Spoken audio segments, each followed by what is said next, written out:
Hello, everybody.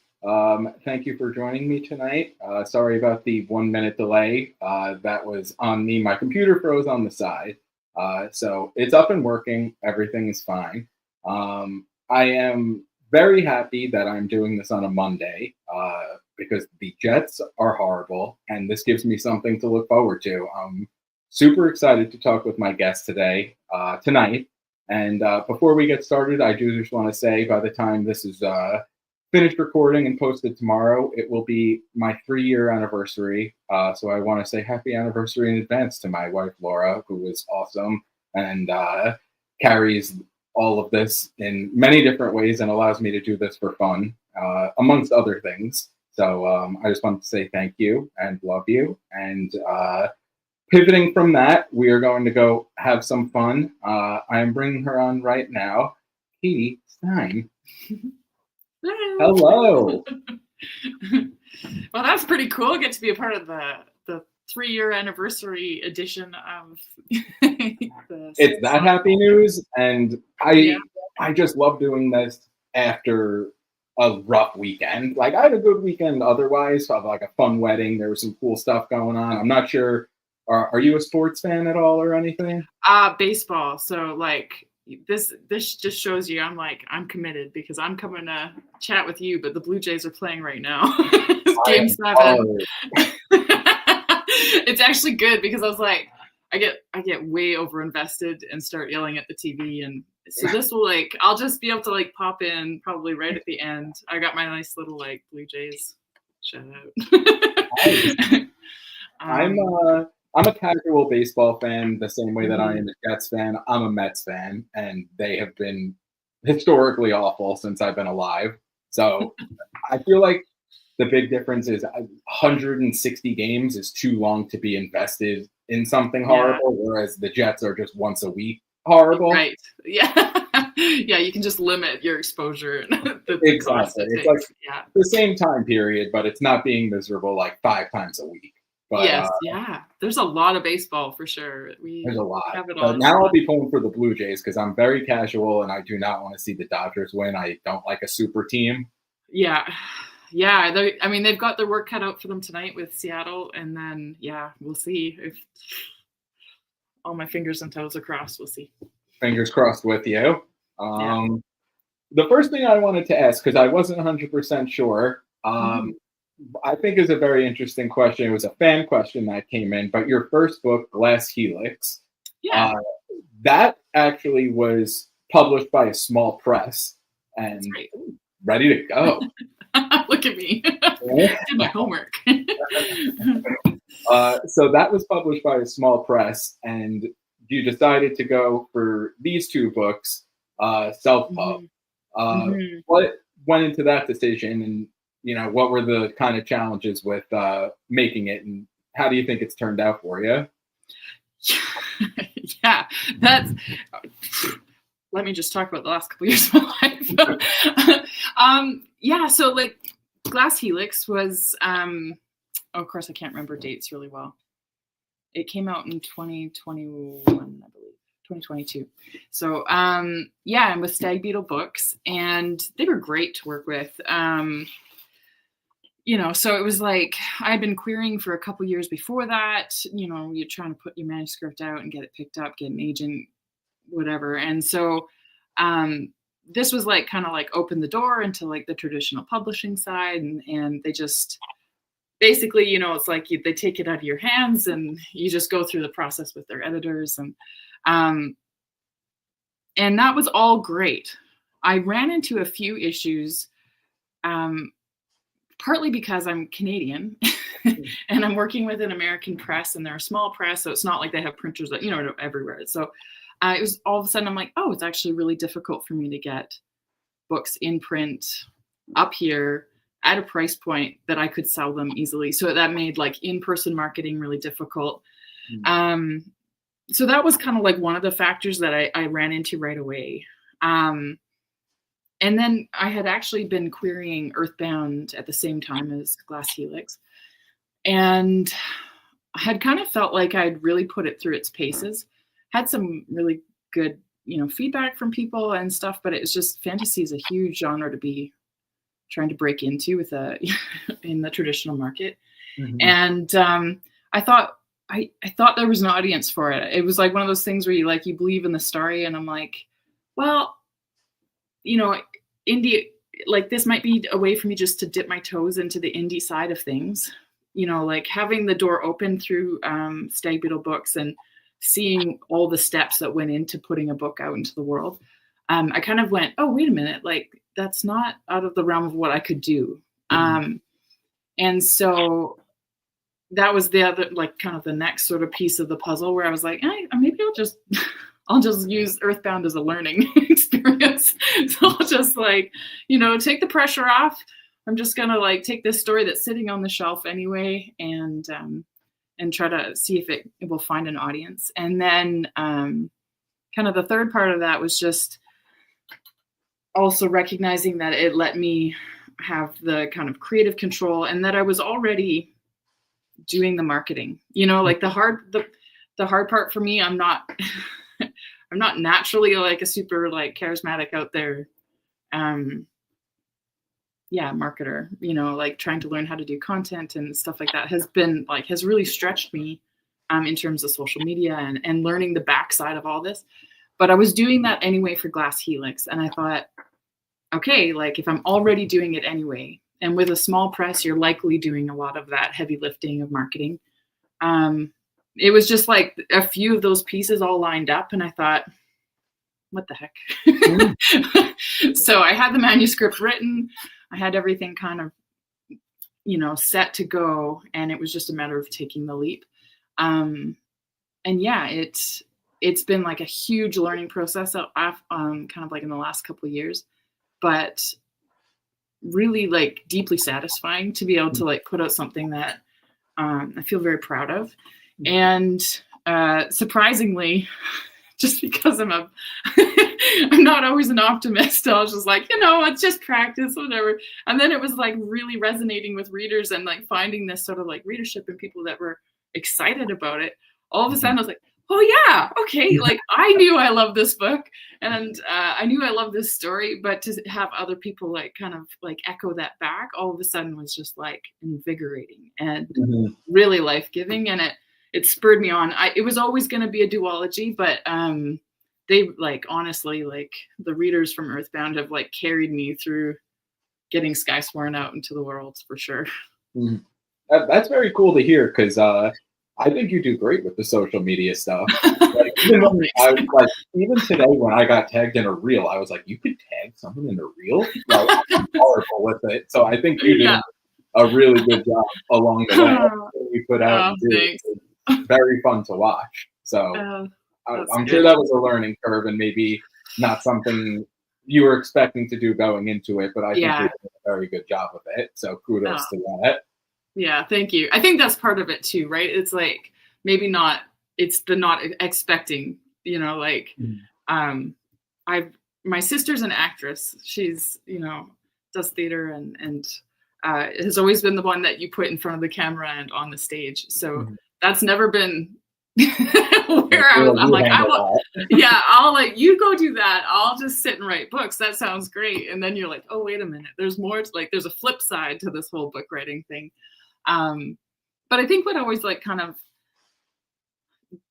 gives me the courage to keep trying and keep pushing myself into those uncomfortable spaces is that you spend all this time writing these stories that I truly I'm so passionate about doing, that to drop the ball because I'm nervous about something just seems like a real shame. I don't want that to be the story, that I don't try to do something because I'm nervous. So that's kind of, I do a lot of things scared.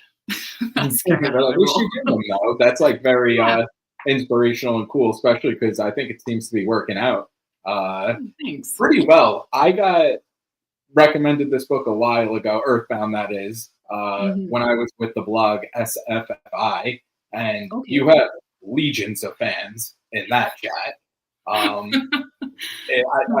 There was too many people to name, but I saw the cover, and I think people were doing a buddy read at the time, and I was like, "Oh, They were like, "Yeah, we're doing chapters 1 through 12 in the next week," and I was like, "Jesus, I can't do that."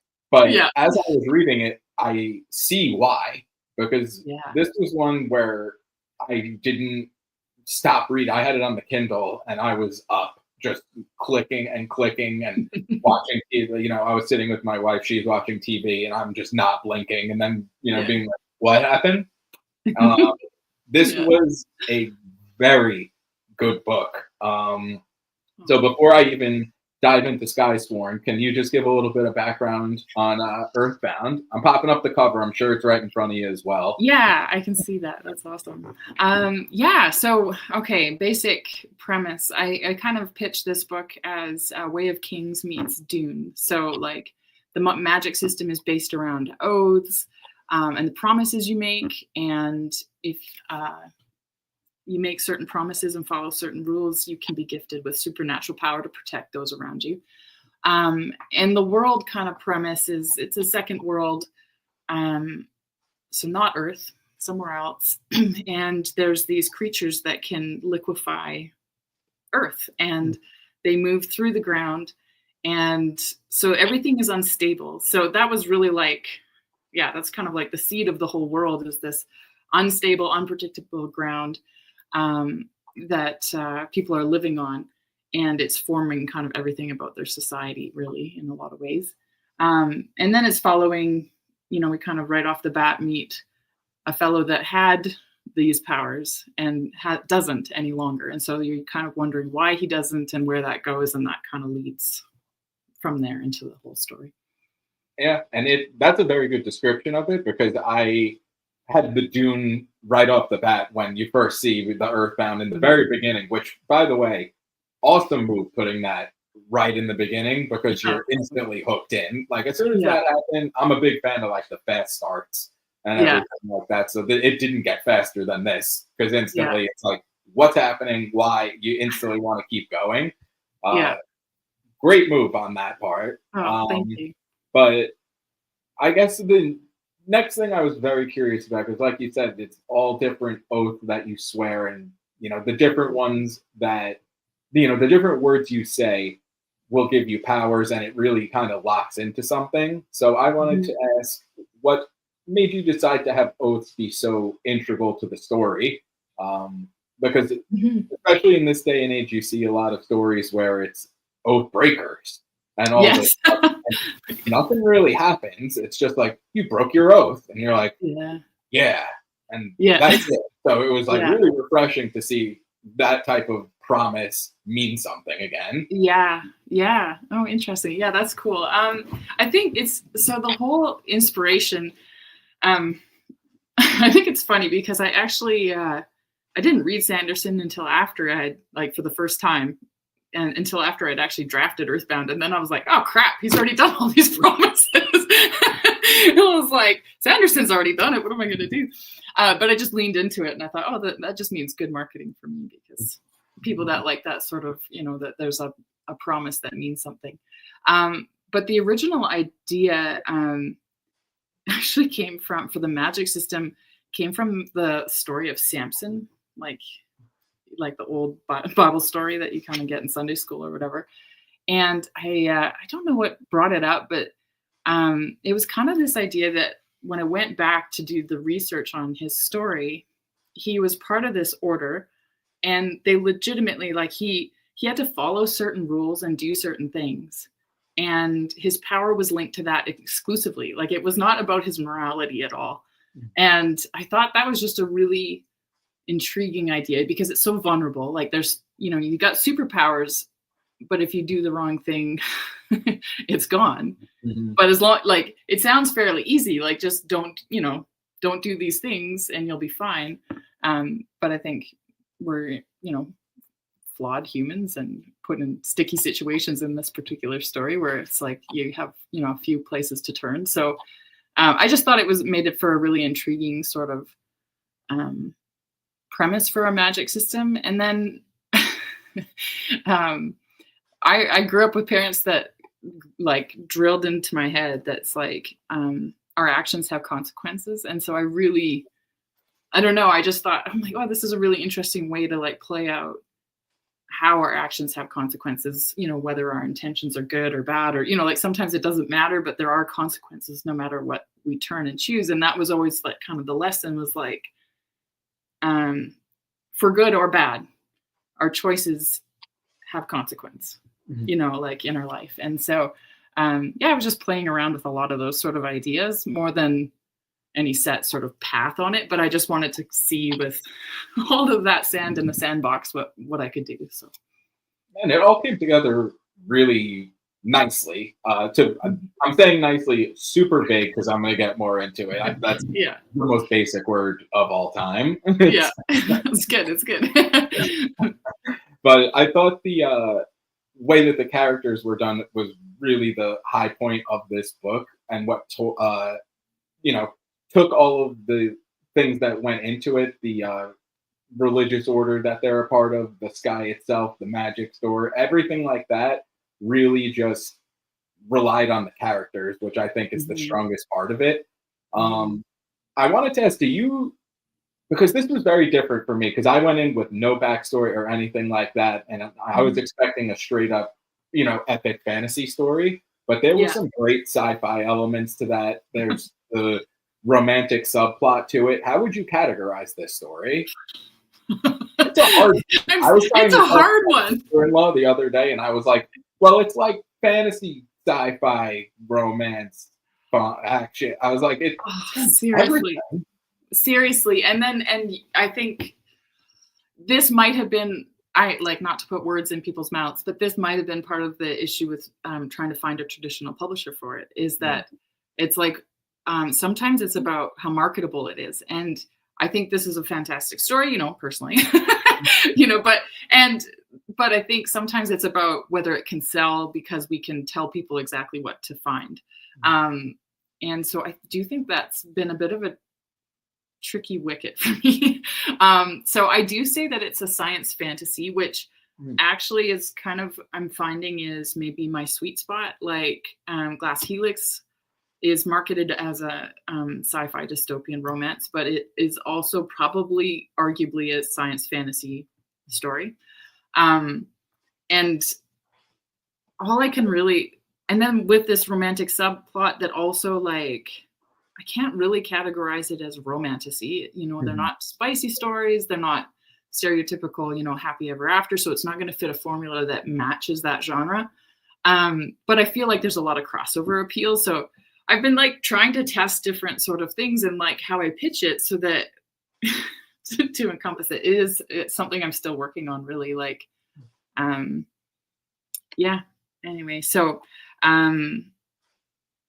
science fantasy with a romantic subplot is what I've been going with. I think it's perfect. Cause like Amanda said, that was a sweet spot hit. Especially for me as like, a guy reader, and I'm not familiar enough with romantasy. I'm not talking bad about it or anything. I just haven't read enough of it. But I feel like the 2 or 3 other plot lines that were going on throughout this story almost took precedent over the romantic subplot, and the romantic subplot was really fucking good, where it corresponded with everything else perfectly. Like that thread was needed there to make the decisions in the other 2 plot lines going on have that emotional impact to it. I feel like I'm giving you major kudos as a writer on that, because that was my favorite part of the story, which, it could have gone the other way. So it was very funny because I haven't read, like I said, like romance in a while. And I remember when the, the plot kind of diverged, and it, I feel like I'm not giving spoilers away for book 1. No, you're doing good. You're doing good. But when the second couple gets together in a little bit, it almost reminded me. At first, I was like, okay, so it's a love triangle, and then when it happened, I was like, oh my god, this is giving me like a little bit of the movie Pearl Harbor vibes. I don't know if I'm gonna like this, and instantly. Taken and switched, and everything was so much better just because of how strong the characters were and the subject matter that was going on, not just with them, but with the secondary characters and the major plot line. there's some heavy subject matter in here. Mhm. I wanted to ask how you chose to tackle it, because there was, one scene where, again, no spoilers or anything, but, miscarriage is mentioned, and, Mhm. some really heavy thematic stuff in there, but it Mhm. was handled very tastefully. How'd you go about doing that and kind of threading that line where it was something that helped advance the plot and didn't seem like gratuitous or almost like a plot Mhm. device? Yeah, that actually, I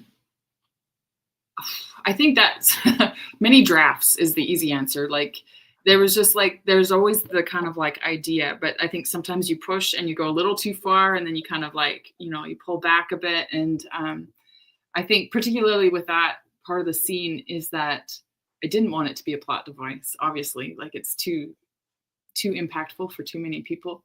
Um, so it needed to have like the proper weight to it. And yet like you also need to like acknowledge and move forward, which I think that was the tricky part. I felt like that was a big driving force in Skysworn, is that I wanted to make sure that some of those like threads that had been plucked landed in book 2, and were acknowledged kind of throughout the conclusion, uh, again to just kind of like, I don't know, honor the fact of like what that weight and the cost of those sort of experiences in someone's life actually hold. Yeah, and it's good to hear that for you that landed. That is like some of those things are like the things that you worry about as a writer, just wanting to make sure that you like do them justice and that you're not just being trite with something that's obviously impactful to other people. Mhm. Yeah, no, that definitely, yeah, like Manda said over here, that definitely landed. Mhm. Amanda. A big proponent Mhm. of me I know. starting to read this. And that, like I said, she was one of the people a year ago who was like, "Stop what you're doing." And I'm glad I did. I missed the initial burst, like I said, but Yeah. I am on the train, so I'm happy Yeah. about that. As far as the influence that went into it, I know when you were talking about what the pitch was, it was the Sanderson, the Dune, um, that type of stuff. But what was the biggest challenge you had to take those influences and make such a unique world to it? Because this, when you're reading it, it feels like you could be watching this on like Hulu in 2 years from now. I'm saying Hulu Yes. because they're the only ones who really haven't like fucked up any adaptations yet horribly. Yeah.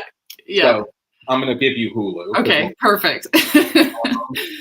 But how'd you go about outlining the story and creating it to make it so unique? And this, it feels very unique to you and your writing style, Mhm. especially the more I discover about you.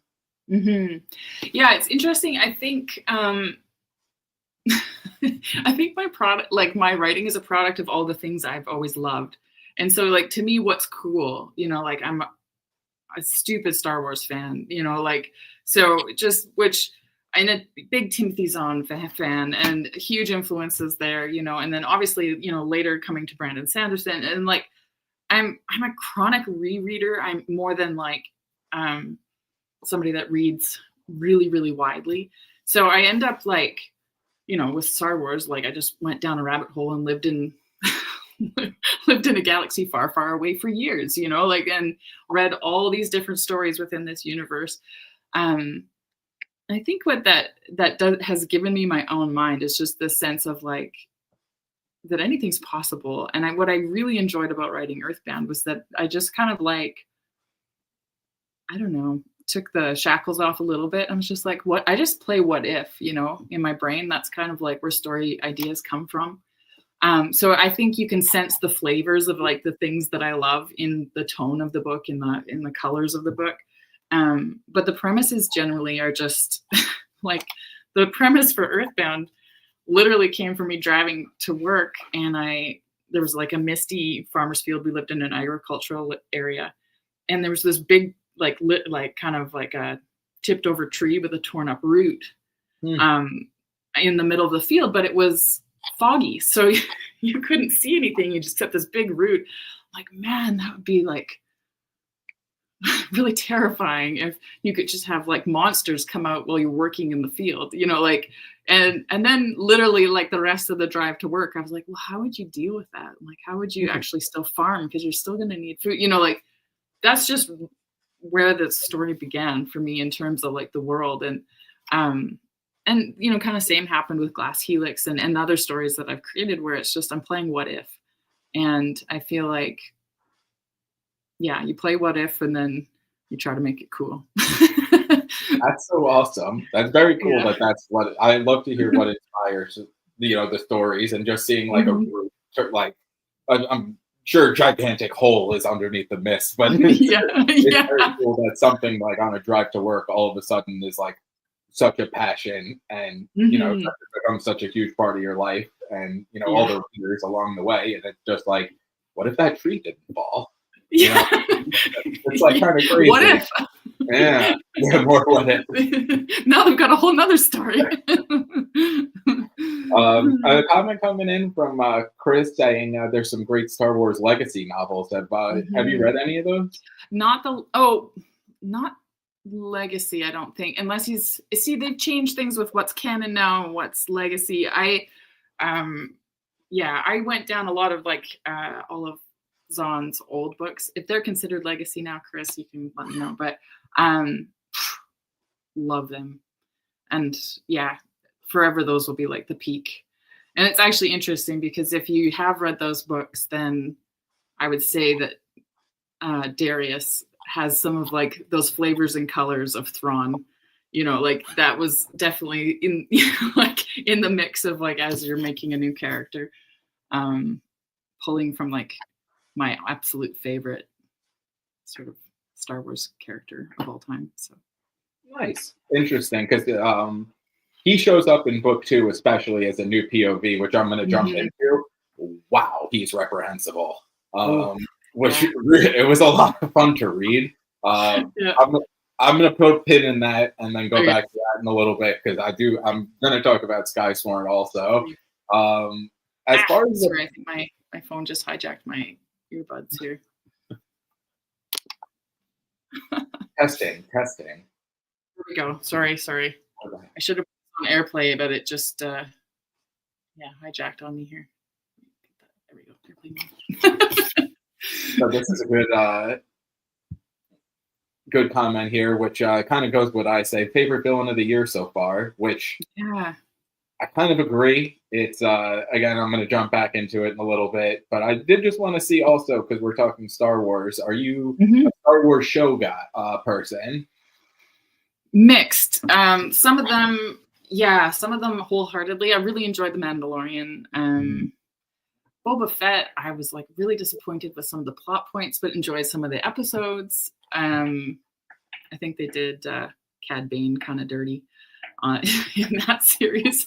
Some of them I haven't even touched. I didn't watch The Acolyte. My daughter watched it and she just warned me off. And she's like, don't waste your time. Loved Andor. That reminds me of like some of the like the good books, like with the really like strong socio-political sort of themes and stuff. I just loved that series. So kind of mixed. Like I'm always excited to watch a Star Wars show just because like at the end of the day they're usually fun, like, and sometimes they're just their own kind of like cheesy goodness or whatever, but for ones that really like I feel do the world justice or the universe justice, or like ones like Andor and Mandalorian. Man, I think I only saw the first season of Mandalorian. Everyone says Andor's amazing, and I feel like my problem with it is I always try to start it at like 11:30 at night. No, it's one you watch on a day off when you just have time to be like slow and just like mellow, because it is like it's one of those slow builds and you're like, okay, like why are we learning all of like why is this important, and why is it, because it is not like a off to the races sort of plot in both seasons. It really has a slow build to it, but the payoffs are just fantastic. Really that's what I always hear, and that's why I'm always like, I don't even know if I should mention that I haven't watched all of it, because I started and I've seen the same scene in the bar, and where he gets jumped at the very beginning like 70 times because I just keep watching it, and then I wake up 2 hours later and I'm like, this show sucks. And it's like, well, no, you're just doing it wrong. Yeah. And I didn't watch that, like, even season 2, like I didn't watch it right when it came out either. Like I knew I needed to wait till I was in the right sort of headspace and mode and then come to it. I think that's the part of like some of these big fandoms that's always nerve-wracking for me, because it feels like if you're not enough of a fan, you're going to somehow fail the quiz and be kicked out of the fandom. And Star Wars, I think, can feel a little bit that way. Like some people are really, there's a bit of gatekeeping that goes on. So I just feel like in any of the ways that we can just love and enjoy these series, I think is fantastic. So that's why I'm like, I don't really hate on the movies, or, you know, maybe pieces that I don't absolutely adore the same way. But, you know, like there was things like my favorite character of all time, and then they bring him into this new, you know, kind of Disney universe. You know, I'm going to have feelings about it, but I think that would have been, I have feelings about it, but it doesn't mean that it was wrong. It was just not necessarily where I envisioned it going, sort of thing. But, so it happens. Yeah. We all have what we want in our head. But well, and I think, especially with like any sort of, like you were saying, like TV adaptations, that is always a really like, it gets sticky. I think it gets sticky. And I think, you know, there's a reason why there's so few that we really hold up as like, hey, they did a good job with this one. Because we fall in love with these characters and they exist in our heads and our hearts. And so to see them like explicitly out in the world, you're like, no, that's not right. You're not him or her, you know? And you can't just be like, wrong. Or at least it doesn't go over so well when you're in the theater. Exactly. It's funny that we're talking adaptations, because one of the things that I saw in my head as I was reading book 1 is the Earthbound themselves, and they jump off very quickly in the beginning. You know, the creatures that dig through, and they can go through everything pretty much but stone. But besides that, they show up a couple more times and almost play like a looming background, you know, threat behind all of this. That's the existential threat that all of them are dealing with. What made you want to take that species, I guess, I'm going to call it a species.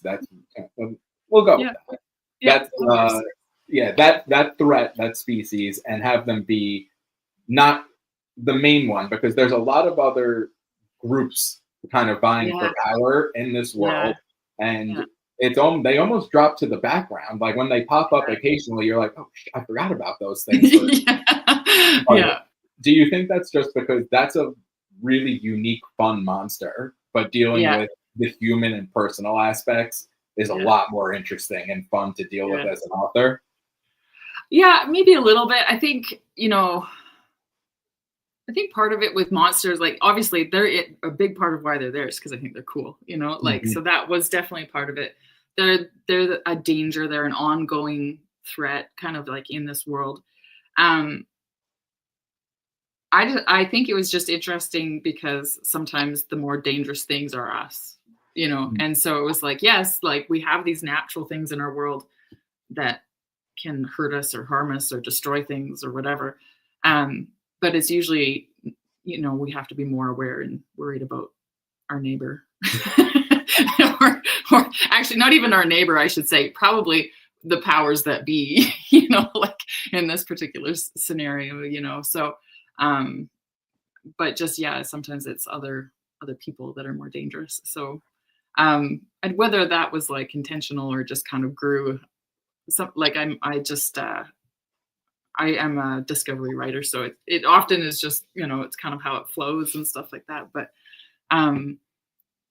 they never were going to be the main villain or like the main kind of conflict, just because they are this world. They are of this world. They are part of this world. So this is like a threat that they have to face, sort of thing.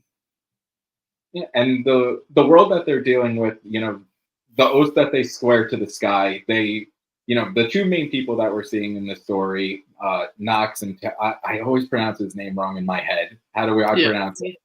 It's Taryn. Yeah. Okay, so Yeah. yes, two overseers who have sworn the oath to the sky and have the power to protect their group that they're with. And I wanted to ask the religious aspect that goes into it, the way that they are worshiping a deity, and especially more that we find out in book 2 from Darius's POV. What did you base that kind of religious order on?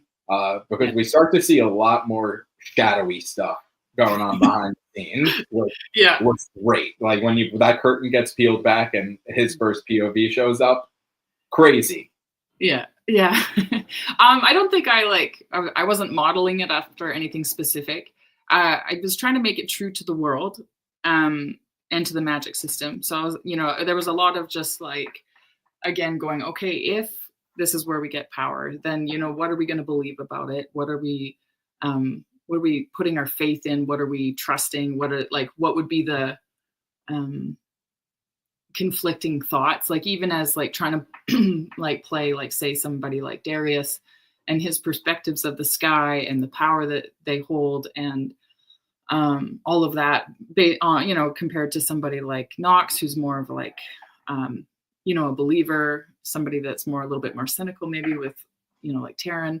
It was just kind of fun to like make it up without feeling like, and explore it without trying to draw any direct parallels. Like it was kind of one of those weird things where I was like, as I was writing more and more, I'm like, oh, there's some very strong parallels here in my mind. And I was like a little bit scared of them. And so I kept kind of like trying to pull back. I'm like, no, I don't want to write parallels. But then I just kept on kind of putting them through that filter of like what's true to this world and what's true to these characters, like each individual character. And tried to let them each kind of find their own conclusions. And then hopefully as readers, like that paints your own picture of what this world is, sort of thing. But it was tricky. It's tricky. It's still one of those places where I'm like, don't know how successful it was, but I think that's what I was definitely navigating, was trying to write something that was at least honest to to the characters. So, yeah. I think that was a really good answer. It leads into my next question, because I thought you did a great job with it. I mentioned a little bit ago that I thought the character work in this was one of probably the strongest aspect of it, along with the writing. But the way that you build the whole backstory of the world, how do you balance the world building with the character development? Because this will be the last question for book 1, then I'm pivoting. But the three POVs that we have in book 1 are so unique, and each of them have their own voice. They all feed off of one another. And even though it turns into the love story, the love triangle, it doesn't feel like any of them are kind of faking it for a story. It feels like you could jump into any one of their minds and be like, this is how a real person thinks and would behave in this situation. So how did you toe that line to have those mannerisms go along with the world that you were building? Again, I think, it's like, I think that's that, like, when I read and watch things, my biggest pet peeve as like a reader or a viewer is when it feels inconsistent, and when something doesn't feel honest or true to who you've presented the character to be, when we all of a sudden see behavior that doesn't align with who we knew them to be. And like a great example is Luke Skywalker in the latest trilogy that they put out. He's old man and he's gone off to be a hermit in another world.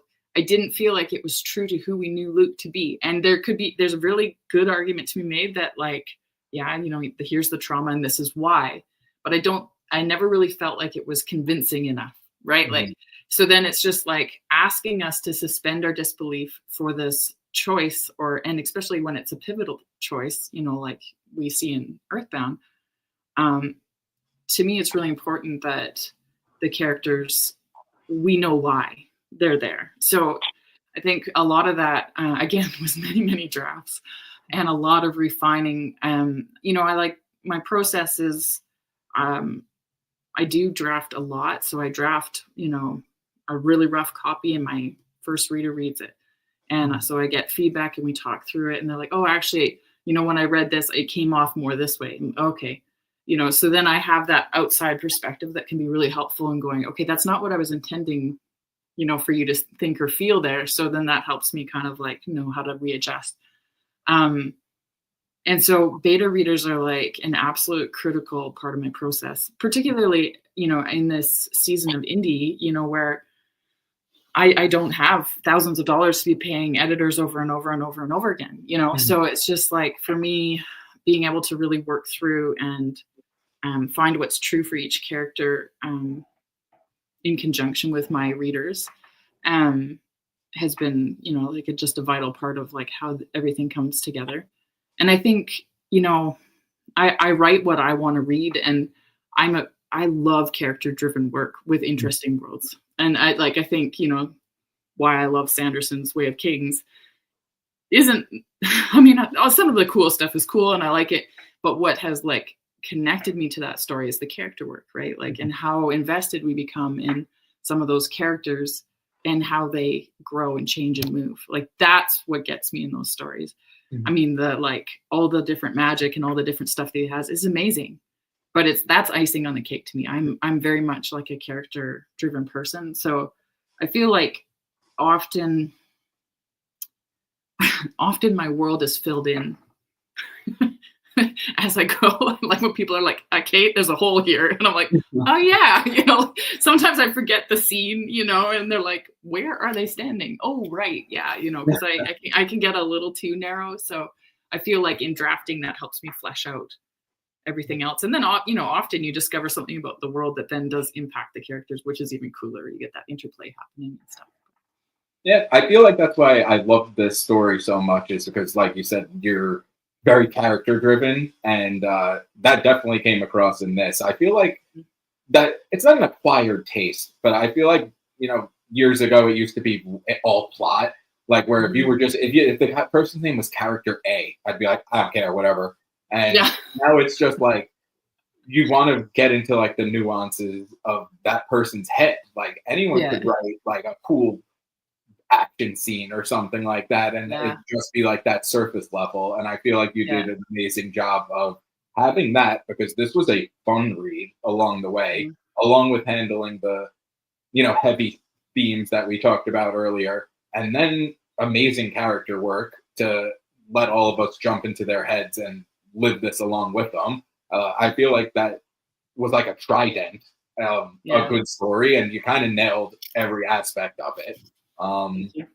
I almost feel bad because I went back and looked at my Goodreads rating and I was like 4.5, and Goodreads doesn't let you do a 4. But this is why I'm pivoting into this, because I'm very glad, because I really liked Earthbound.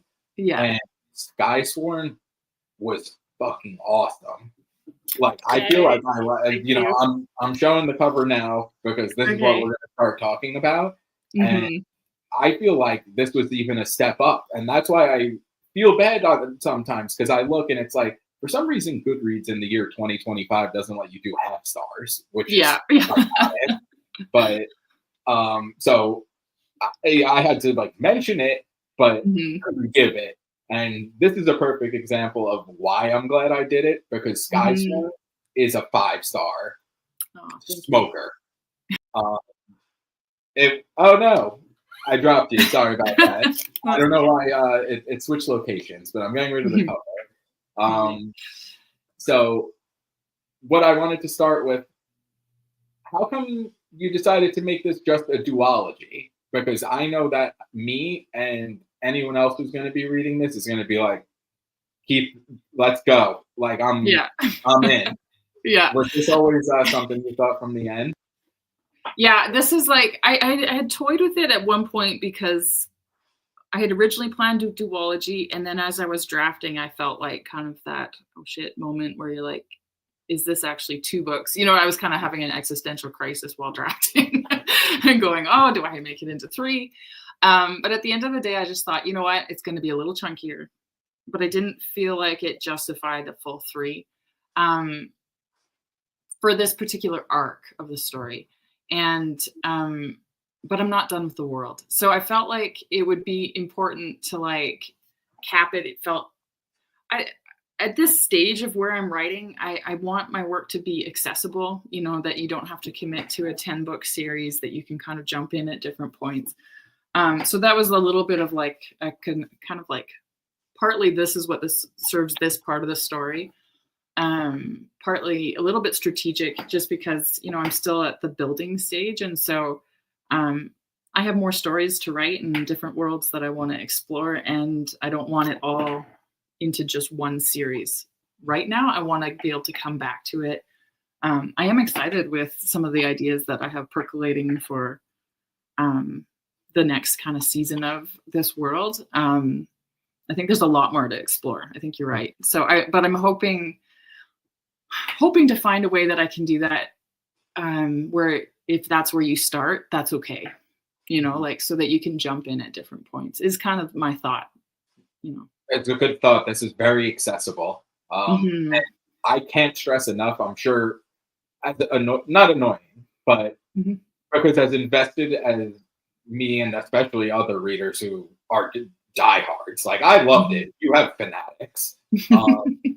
It's hard to say it, but thank you for only doing 2 and not trying to fill it with bloat and be like, well, yeah, she made it 3. Like, this is and then be like, yeah, that was middle book syndrome. Like, it kind of tinkers with it a little bit. So major props on realizing that and sticking with it and making 2, because it's 2 back-to-back A+ books. So very good, very good move on that aspect. The funny thing is, you don't really know until you start, like you kind of have to leap into some of these things and just trust your gut. And I think that has been the theme of writing Skysworn, was trusting myself to write the story. And it sounds silly that should be so hard, but that was like the battle. Was like learning to like trust myself. And it was like kind of moment after moment, there was just a few things that kind of snowballed and kind of kept happening where maybe the things that I was looking to make me feel secure weren't there. And so it was just like, and I would be left kind of scrambling, and I had to reorient myself and I had to actually stand on my own 2 feet and just, instead of like, because this is the gift of like having early readers and things like that, is that you get that outside perspective. But it's also the flip side is you have to learn how to trust your own voice and your own intuition.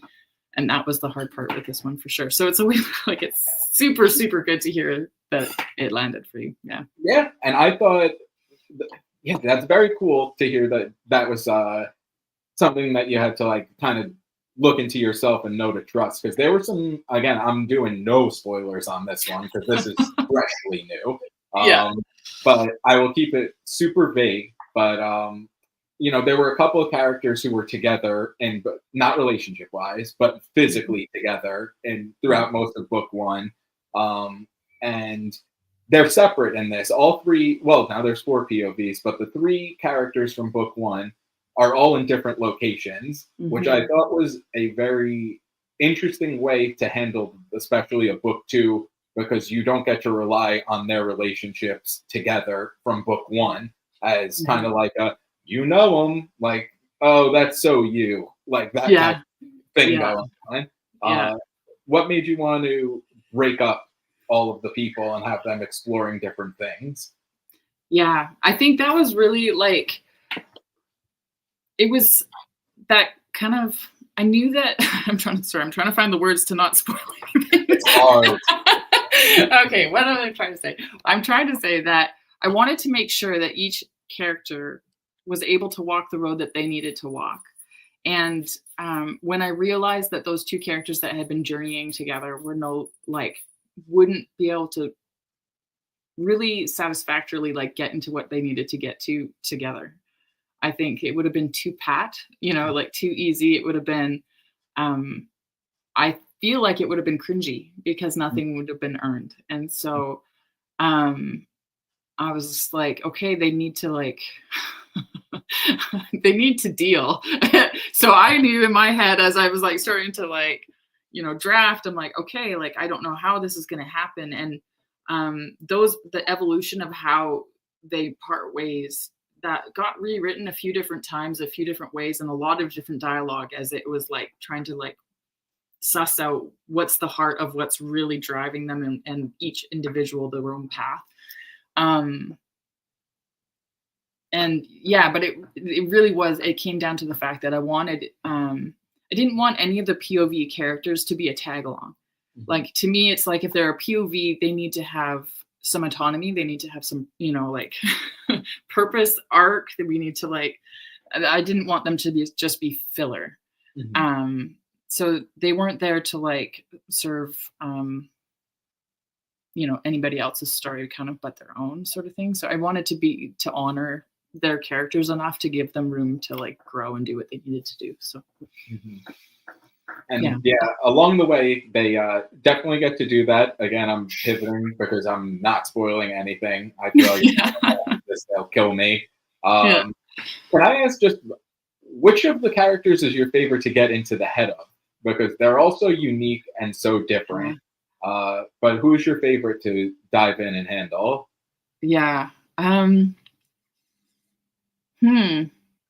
I think probably Nox. It's always been Nox. I love Nox. You can trust Nox. I think that's part of it, is like trucks.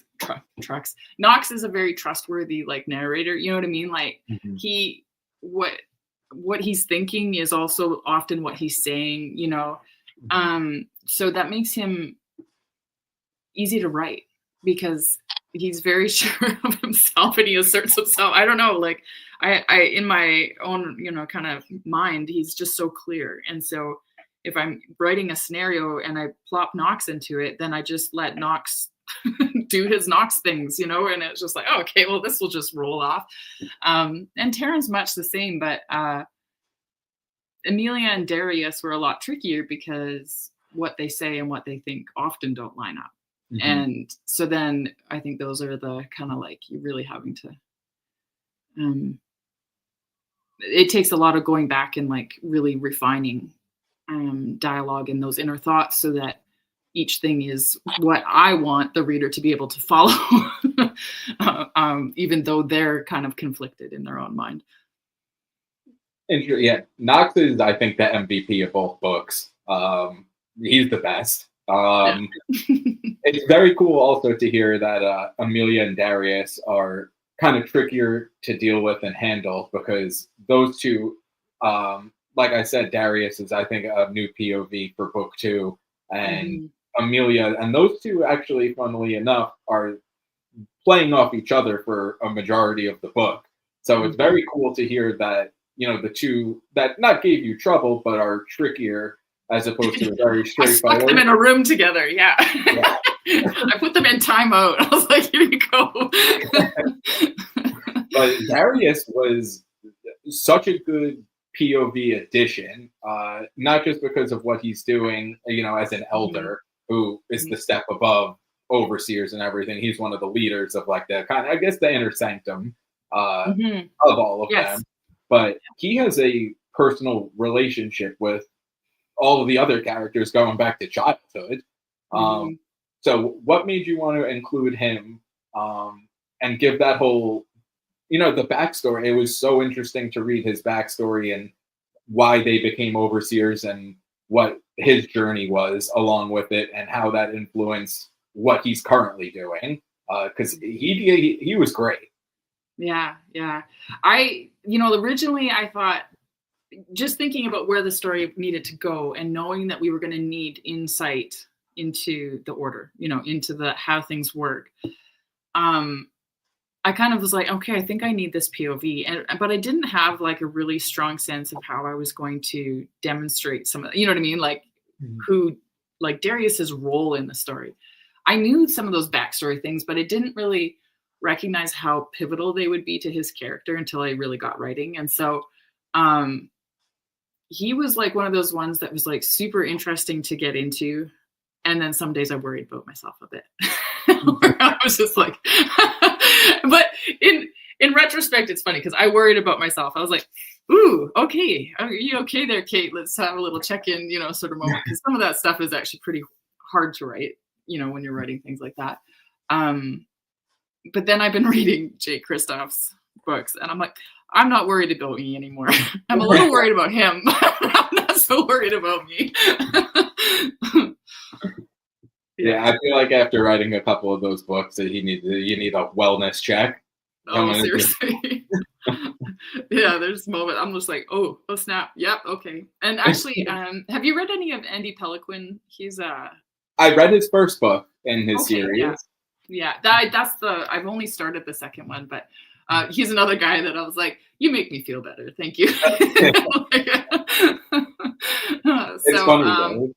Yeah, it is funny. There's something always really intriguing about like, having a character that can play devil's advocate, like really, like fully, and that isn't, playing by the same rules as everybody else in the game, sort of thing. That is an interesting thing to be able to write, and fun in some ways. But then, like when they're inflicting pain or they're harming others, that's hard too. So yeah, it's a mixed bag. it was walking a fine line between doing the political. He was really pulling the curtain back on all of the backdoor politics that's going on into all of this, and at the same time, you're just like, you are a scumbag. Like I really hate you. And then it would flash, them growing up and like early conversations with like Knox and him, and you're like, you used to be okay. Yeah. So it was a very fun kind of dual persona where him in the past and what happened to him that made him go that route in the future. I thought it was very awesome that he was included in there, especially to give a little bit of evil to the story, because the other three are very likable. Like even with the love triangle going on, you're like, I like all of these people. I get it. Yeah. So I think the addition of someone who is very easy to despise, but also serves such a purpose to the narrative was a very fun and good decision. He made for great reading. Infuriating, but great. Yeah. Apparently, I do that. Like, it took some of the heat off of Amelia. I think we gave us somebody else to hate a bit more, because I got a lot of people that really didn't love her. But that was another kind of like, my own personal goal for that character was just I really wanted to like make sure that even if you weren't a fan of Amelia or her choices, that coming into book 2, you would have a better understanding of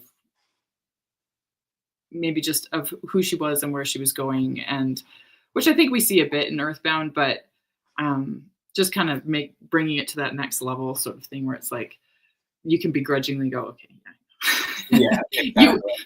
I feel like she's probably that character that she's all of us in a lot of ways, like she's the one that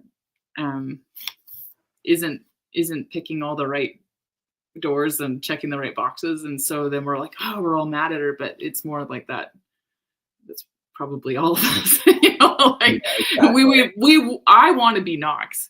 I'm not a Nox character, you know what I mean? Like we all want to be the hero character, but yeah, I think some of the other characters may be more reflective of most of us. The other I always like her until Magnus reads it to me. I haven't listened to the audio book, but it's very fun to see the universal praise that he gets for his narration. Oh yeah, he's so good. It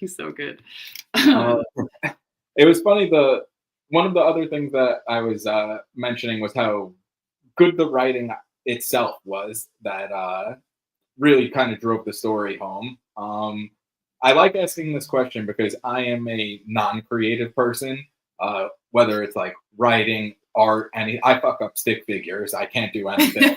I know that you said you do a lot of outlines. You have the beta readers, but when you're writing, and whether it's emotional or insightful, anything like that, when you're done with, a sentence, a paragraph, whatever it is, do you know right away where you're like, that came out nice? Like I hit that one really hard, and it was like it works? Or Yeah. does it take a little bit of, kind of reflecting or someone to point it out to you to be like, I just crushed that? I think I second guess myself a lot is what ends up happening. But really, there's a feeling that you get when something comes out as it's supposed to feel. And so like even, like I love the final rounds of edits because there will be these lines that have eluded me through the previous 12 edits. You know what I mean? Like, and you're like, yes, I want this to hit.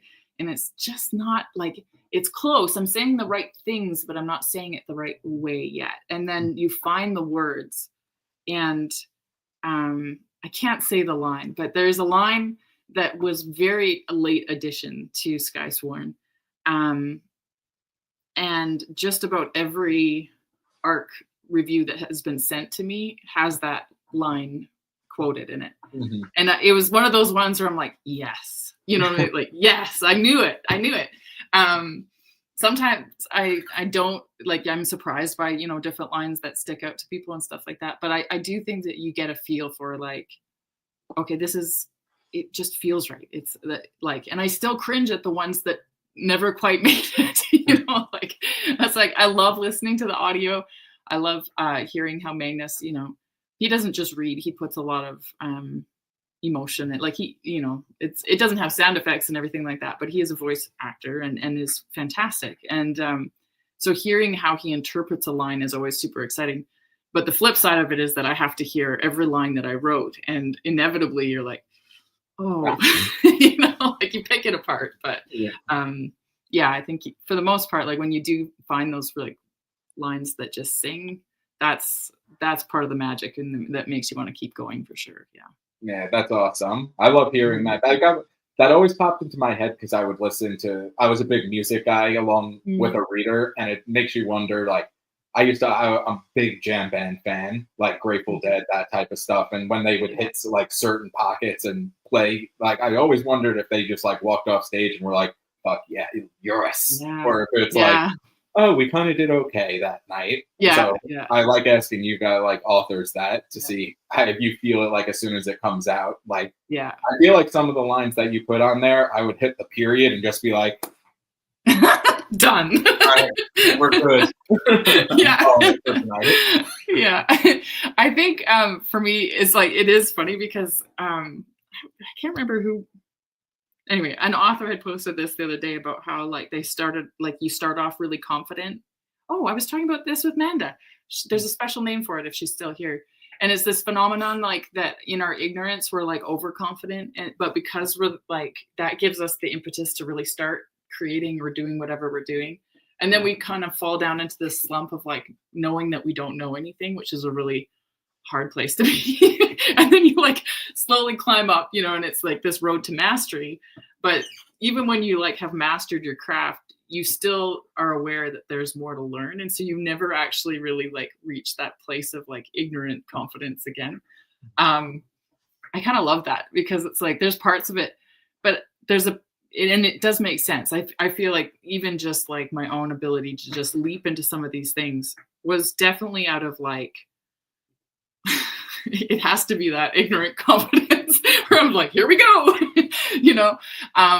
so thank heavens for it. But I kind of laugh because I feel like I didn't get quite the same measure of that as some people, because they were like, oh yeah, I had to be taken down a few pegs. I'm like, I don't know. I'm pretty self-critical. It's something I'm working on. And so like, I am getting to the place, thankfully, where I can like look at a line and be like, yeah, I'm really proud of that. And that's growth for me. That's just like, because I do love these stories, and to be able to like, you don't want to like beat yourself to death over it. You know what I mean? Like, that's not the joy of writing. And so it's learning to like let go of some of that critical mindset and just enjoy, like, when you find the words that work, that's fantastic. And she is popping in the Dunning-Kruger effect. Thank you, Manda. I was going to say imposter syndrome, but that sounds way more technical and official. Yeah. We'll go with that. She's way smarter than me. We're going to go with that. Me too. One of the other big things I wanted to ask. I know we're over an hour now, which is awesome. If you want to check the Blue Jay score, Oh yeah, somebody check the Blue Jays score for me, but that's okay.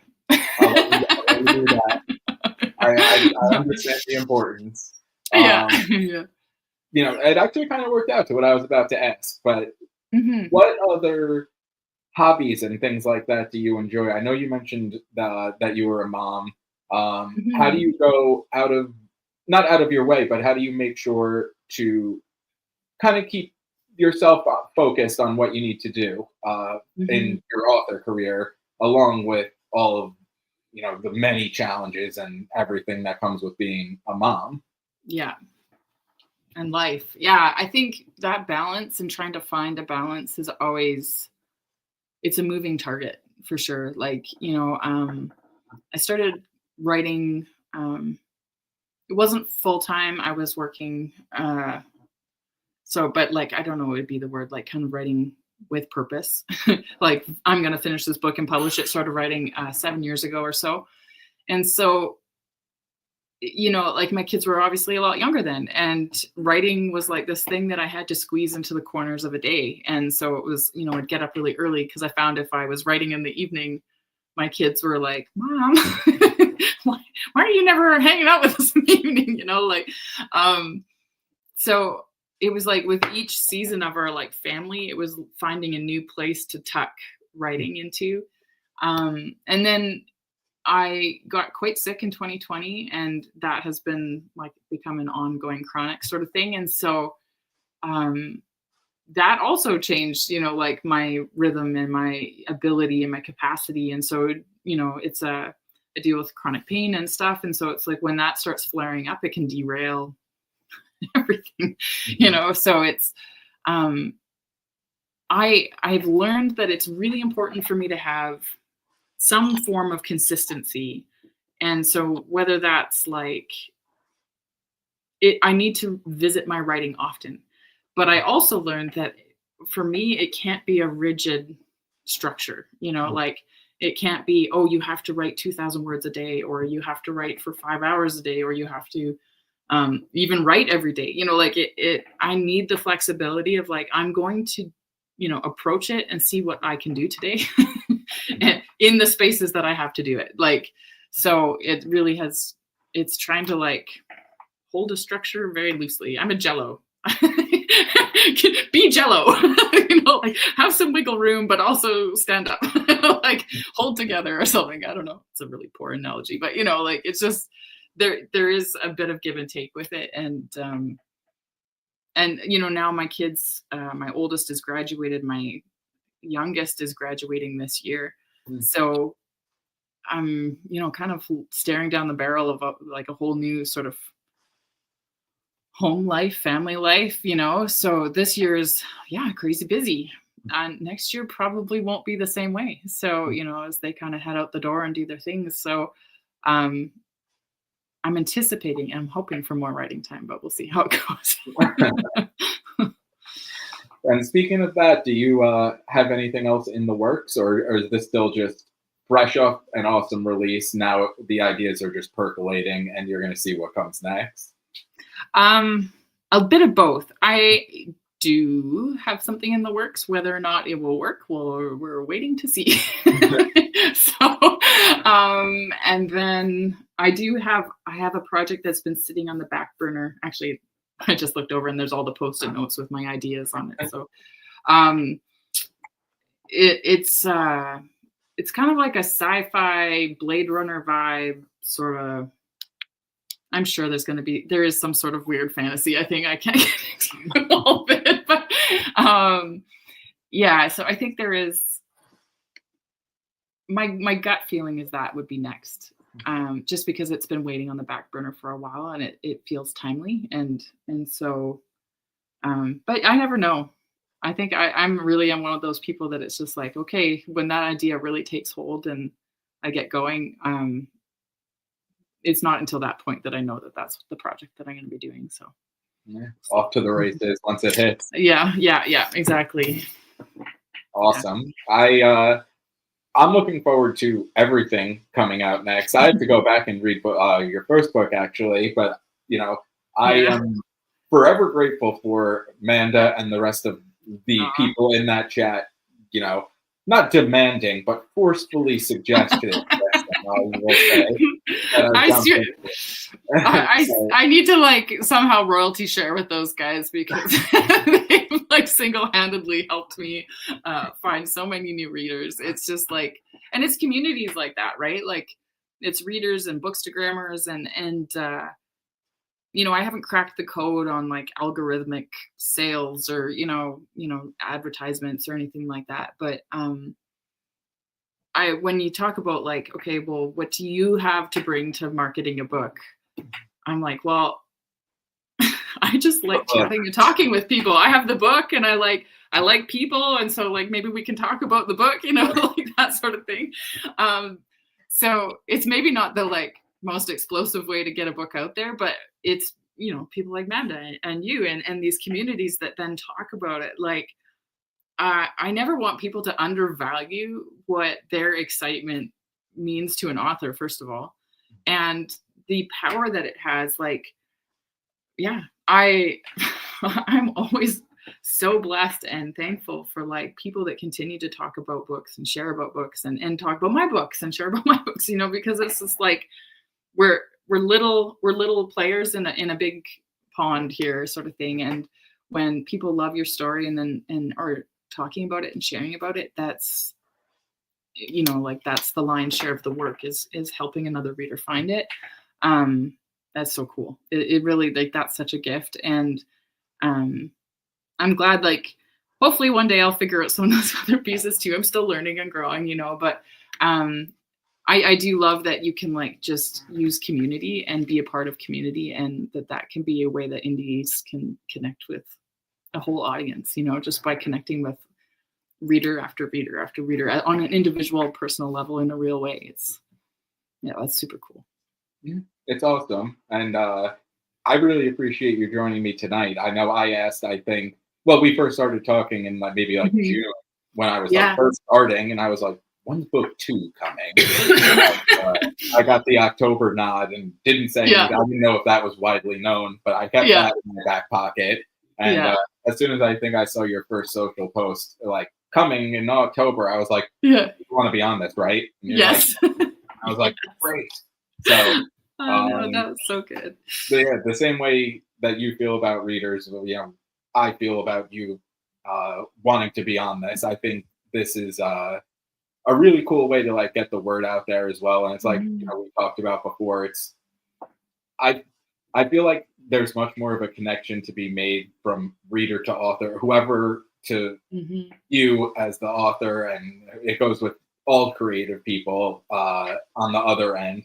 But it's much cooler to have like a regular conversation where it's kind of flowing and it's so obvious that you can get the passion and creativity and everything that goes into the books from the person themselves. So I feel like that's a lot cooler than that's not knocking it, but like a text interview or something like that. You can read the words, but you don't really get to see like the passion and everything that goes into it. And it comes across very genuine. And if I was on the fence with, okay, maybe I'll check it out, I feel like something like talking to you right now would be like I'm definitely going to. And, I definitely appreciate you joining me and thank you. Coming on. So you have a permanent spot here whenever the next book comes out. I'll get Amanda on as a co-host on that one. I'll just sit back, relax, and hang out. Watch out.